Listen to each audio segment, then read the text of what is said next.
Hey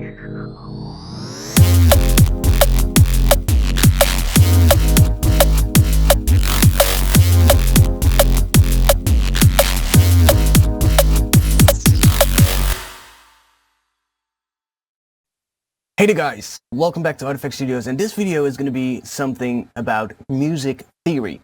Now I'm using a different microphone for this video because I need to have a little bit more space to move without having to pay attention to where my microphone is. So I'm using this little Rode microphone that I've got right here. Definitely good to have, and that way I can just move around freely in my studio and, you know, just play on the piano.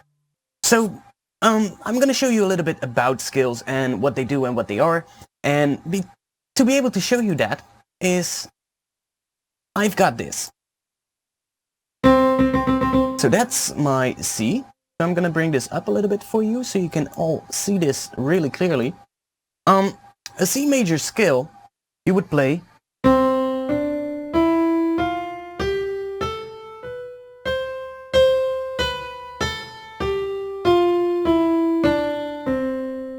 Now, as you can see, the C major scale is really simple, and it uses only the white notes on the keyboard. So, when you know that a C major scale uses only the white notes on the piano, you could basically start playing and just try to play something, and it will most likely sound good. However, there are a couple of more things that you need to understand. Because when you know that the C major scale uses just the white notes on the keyboard, that doesn't mean that you can translate that information to another root note. So if I would say want to play A major scale, I don't know what to play because I only know that the C major scale uses all the white notes. So a C major, that's a C major scale, but when I would play the same thing on an A,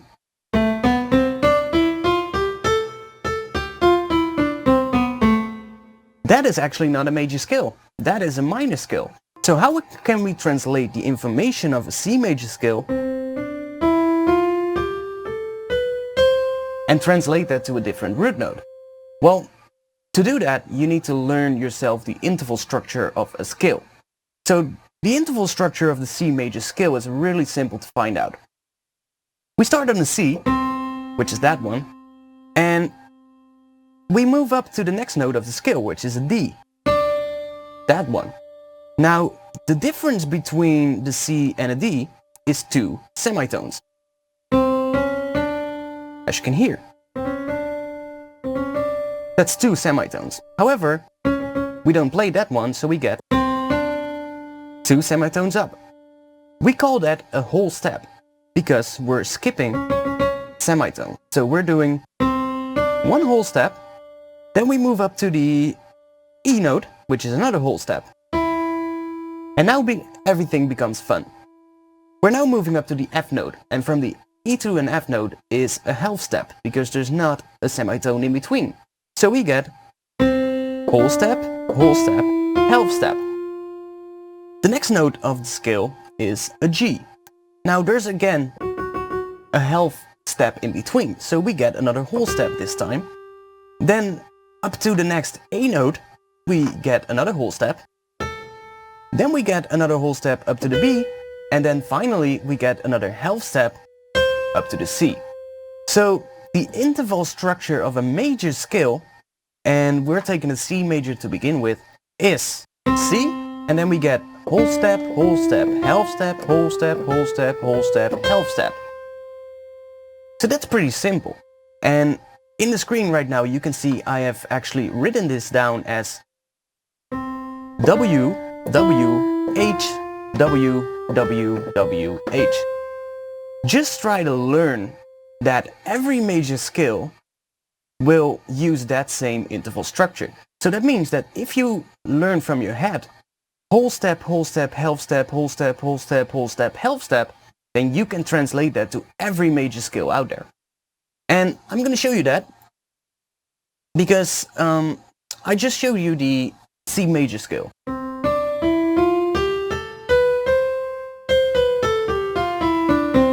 Now let's say I want to do the F major scale. Now, to begin with, I don't know the F major scale from my head myself, but I can translate the information of the C major scale to the F major scale. Now listen. This is our C, and we had 2 times a whole step, then a half step, and then 3 times a whole step, and then 1 time a half step again. Now I'm gonna start on F, which is there. So we get a whole step. Results in our G. Then we get another whole step. So we end up on the A. Then we get a half step. Now we end up on this one, on A sharp. Then we get another whole step, so that would mean that is a half step, so the whole step comes back at C.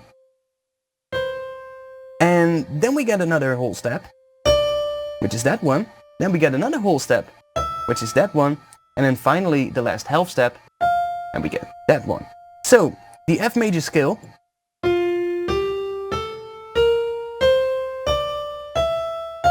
is that one. Now I don't know the F major scale, but I've just translated the information from the C major scale to an F major scale. It's really simple, and if you just learn the structure, the interval structure of a scale, you can find out a scale for every single note out there. I can start on this one, or I can start on that one, I can start here, it doesn't matter. Now, that is the major scale, so we now have the interval structure for the major scale. And I want to talk a little bit about a minor scale now. The C minor scale sounds something like this.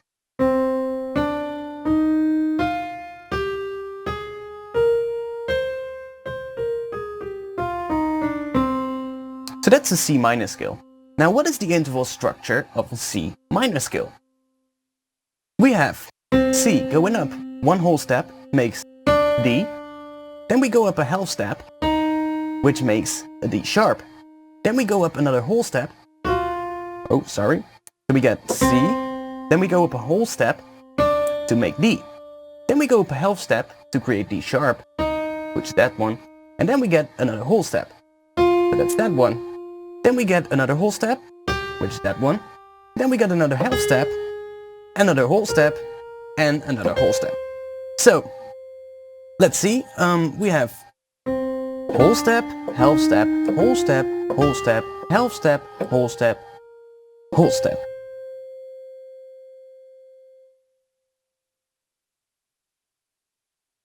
So there you now see how this is easily able to translate to other scales or other root notes. Just be able to learn from your head that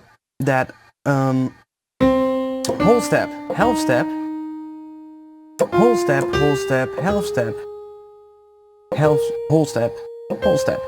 So it's, this time it's W for the whole step, H, W, W, H, W, W. Every time you know that, you can translate that to a different key. For instance, the most easy minor scale to play is the A minor scale. Now we're gonna get a little bit more technical. The third note of an A minor scale, which is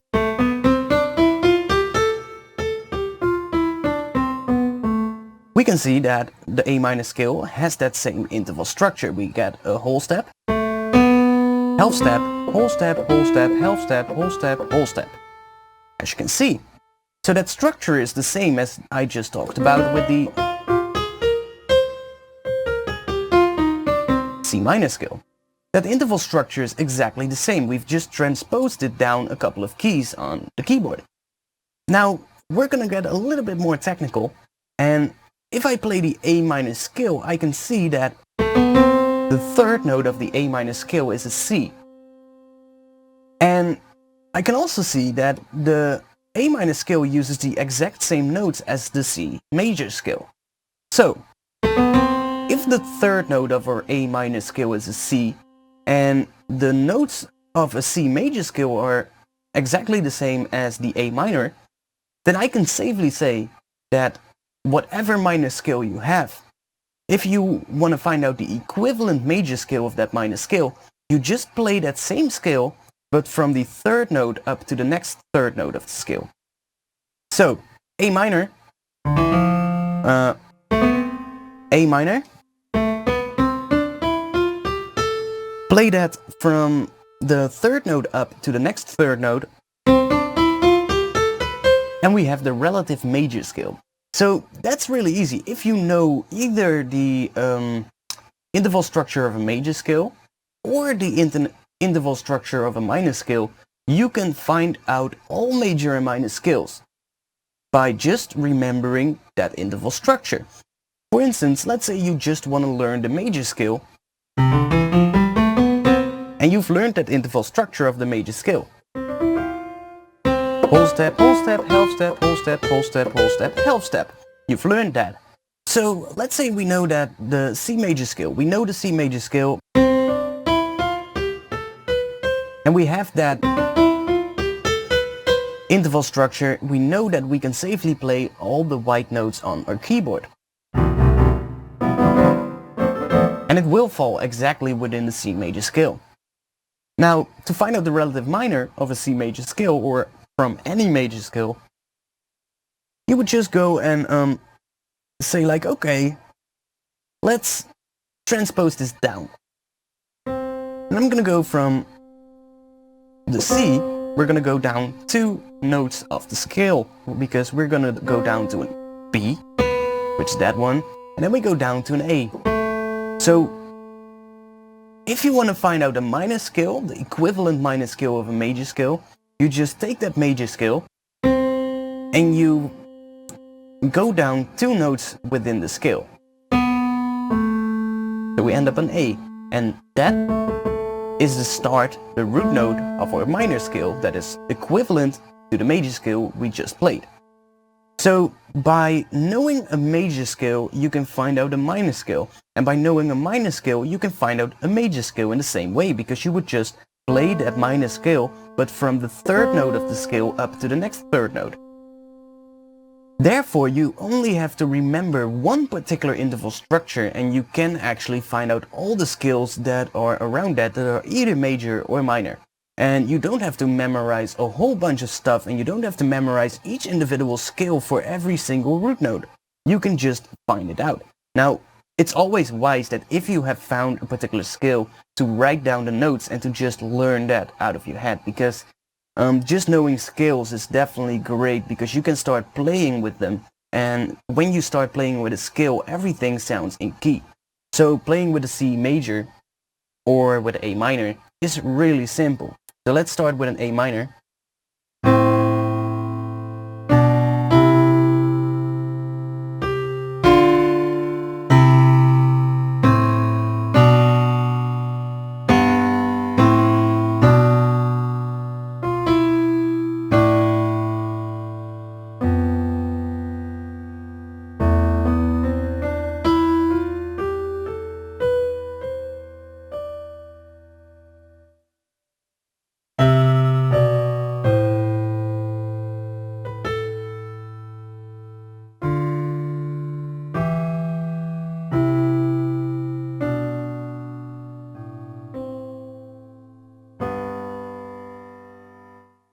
So there you can see how it's really easy to play when you know that minor scale.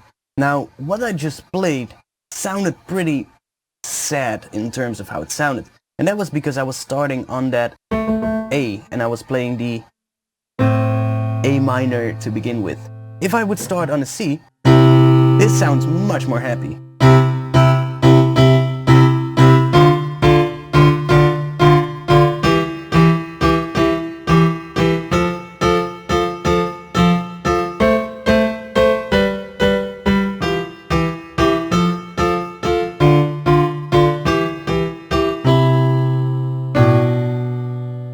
And there you can see how playing with either a major or a minor scale makes your music sound totally different and gives it a totally different mood.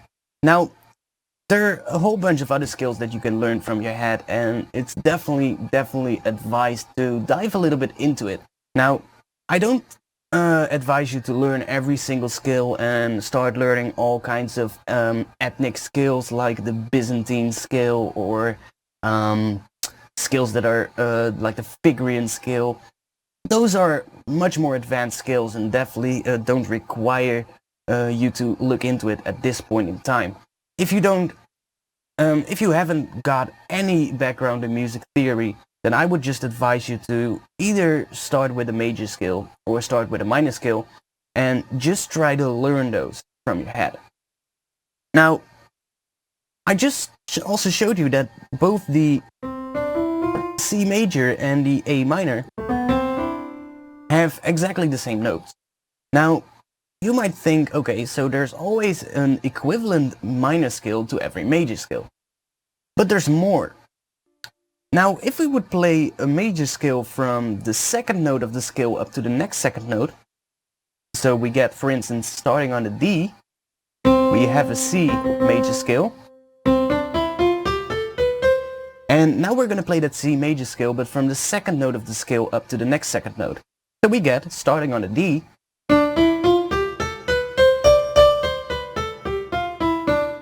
and it sounds different than the C major scale. And that's because the interval structure has changed. It is not a major scale anymore. This is now a diatonic scale, and that is sort of like a variation on a major scale. So the diatonic scale can be found out if you know a major scale. And diatonic scales are pretty widely used as well. They give it a little bit of a different feeling because starting on C, starting on D diatonic, this would be our main sort of like chord or root chord. Now, the D diatonic scale is easily found out when you know the C major scale because it's the same scale, but then played from the second note. However, you would expect that the chord, that tonic chord that we have, to be a major chord. But actually, a D major would be that.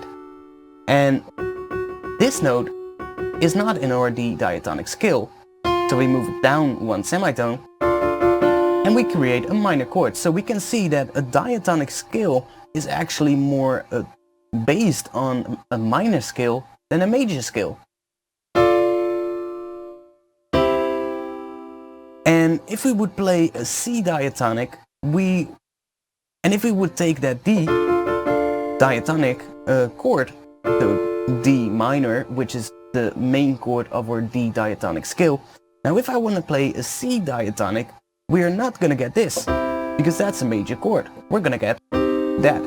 So just remembering the interval structure of a scale on a piano is the best way how you can find out all equivalent chords and all other stuff. So that being said, I'm gonna put both interval structures in the description below this video so you can easily just look at them.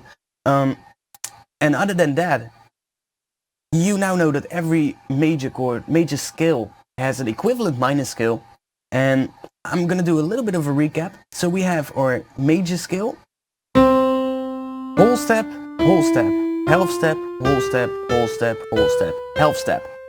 Then we have our minor scale, whole step, half step, whole step, whole step, half step, whole step, whole step. Right?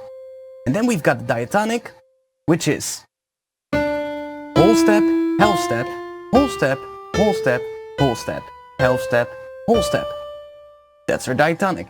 So those are the three main scales I want you to look at and to sort of like try to find out. If you know a scale, then you also know what chords you can play, and those chords will always be in tune with your scale. As long as you pick the right notes. As long as you pick notes that are in your scale. So for instance, if we're playing a C major scale, we're not gonna play a C minor chord, because that D sharp is not in our C major scale. We should play a C major. Now, we could play this one as well. We could play that one, that one, that one, that one, that one, and that one. Those chords are all within the C major scale, and I can easily just create a chord progression out of those. Same goes for minor scales. That's our minor chord. If I would go up one note in the scale, we get a D, which is the root note. Then we move that one up to here.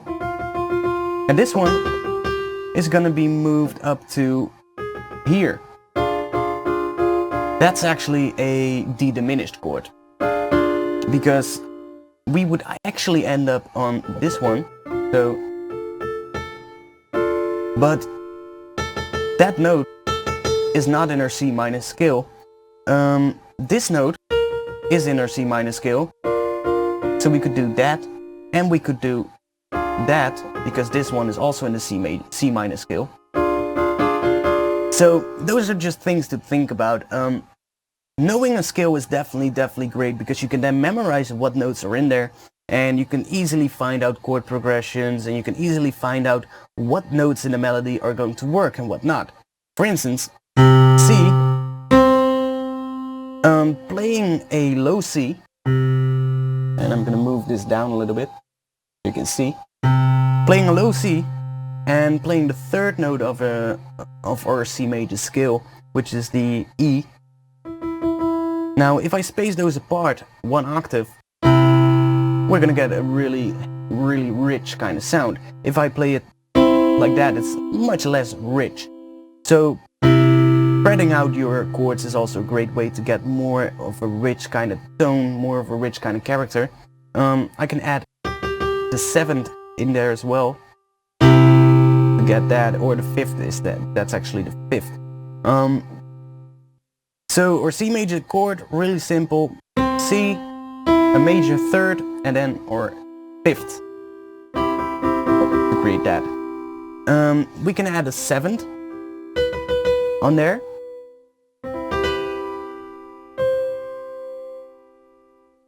Is that a 7th? 1, 2, 3, 4, 5, 6, 7. Yeah. Sounds like a 7.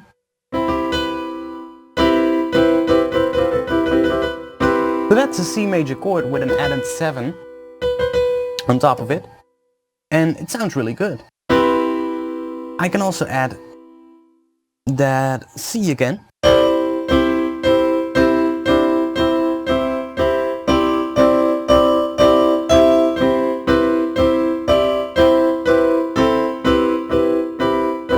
And you can see I can just play any kind of note on top of here.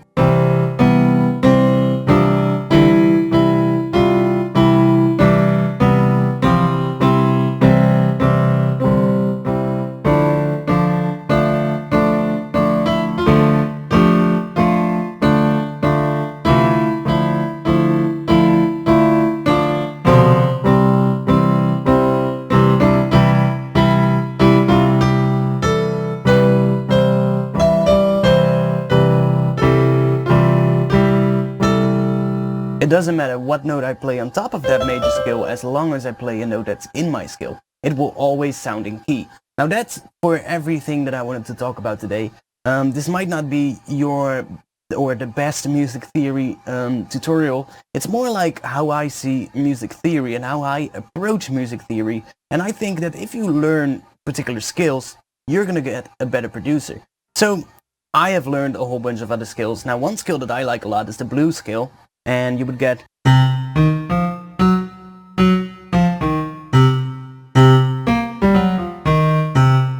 blues scales are really great for funky sounding music.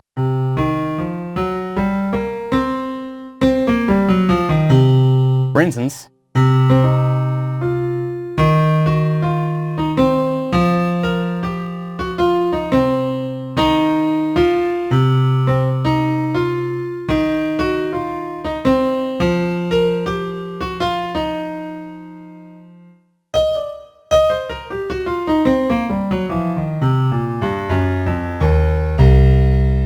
that's a C blues scale. Now I also know the B blues scale, which is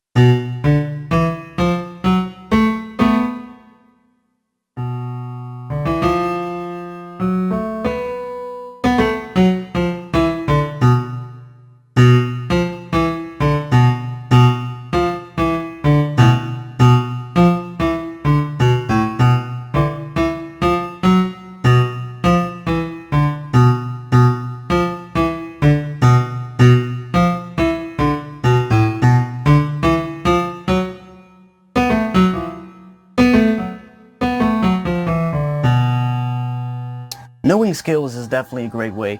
And if you just learn a couple of skills out of your head, you can use that and you can make music sound different. You can make music sound like a particular tone or a particular mood by just memorizing those skills. Now, the same goes for if you want to create something that sounds Japanese.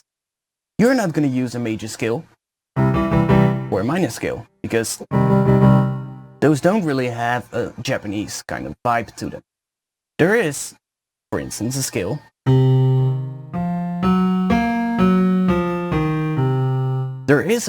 that sounds more Japanese, and that scale would be on C.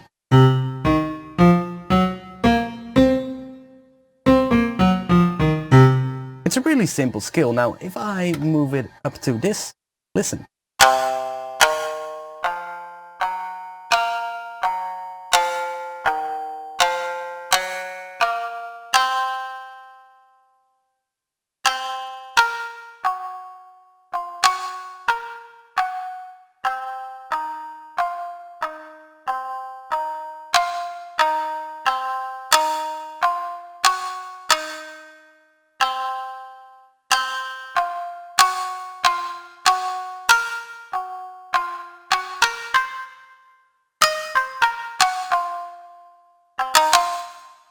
And it sounds pretty Japanese. It sounds much more Japanese than when I would play.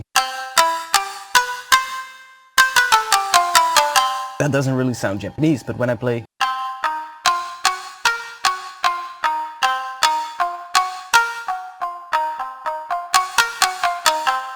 that sounds much more Japanese, and that's just the power of using a particular scale. If I play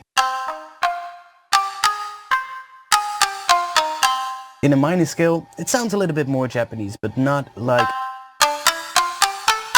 in a major scale. It just doesn't sound Japanese at all.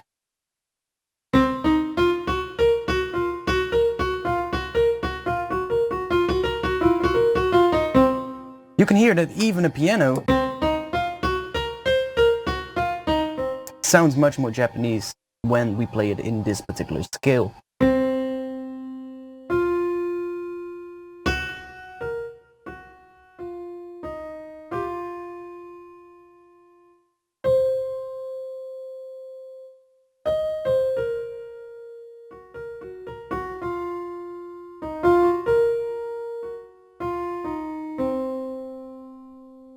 You can hear how that sounds much more Japanese than when I would play just a normal major scale. So yeah, the power of scales is absolutely amazing and you should definitely get into it. If you haven't already, just check out scales because you should definitely learn it and it will definitely help you to become a better producer. Now, if any of you guys have anything to ask about scales and what I just talked about today, feel free to ask your questions in the comment section below. Other than that, I want to thank all you guys for subscribing, liking, and following me on either YouTube or all the other social media. Please subscribe to me on all of these channels because I'm absolutely getting, well, amazing results by all of you guys. You guys are subscribing and liking and following, and you guys don't realize how much that means for me. So yeah, definitely subscribe to all of these channels and that's going to be a great heads up for me. Now, if you want to see more of a particular kind of videos, if you want to request a particular tutorial video, then I would advise you to come either to one of these social media profiles and send me a message there. I'll get back at you and we'll sort of like do a little bit of requests. So yeah, just come there and I'll hope to see you there soon. You can also go to my website. On my website I have a forum for music producers where you can actually communicate with either me or other producers. You can post your music and get some feedback on there, and you can just chat with other people about music production.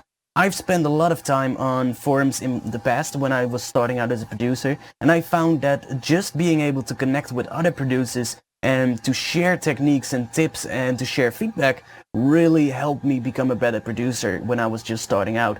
I think that's even more important than taking video lessons or watching tutorials on YouTube. You should get involved and talk to other producers because that will benefit you more than watching tutorial videos, believe me. Yeah, so that being said, I hope to see you guys on my website soon. I'm also doing a lot of other stuff. I'm going to do something really soon with a other company called Recording Essentials, so keep your eye on for that. I'm gonna keep you updated on all of the news about that. I'm not gonna talk about that now. I'm gonna start releasing information about that in the upcoming weeks. Yeah, other than that, I think I've talked about everything I wanted to talk about today. It might not be the best tutorial video about skills and music theory, but that's not what I was wanting to do. I was actually just trying to explain a little bit how I see and use music theory. Now, music theory is not a set of rules, it's just a set of tools and guidelines that you can use. Next Friday I'm gonna do another video about Freebie Friday, so we're gonna talk about another free VST plugin. And yeah, other than that, that was it. I hope to see you back soon. Peace.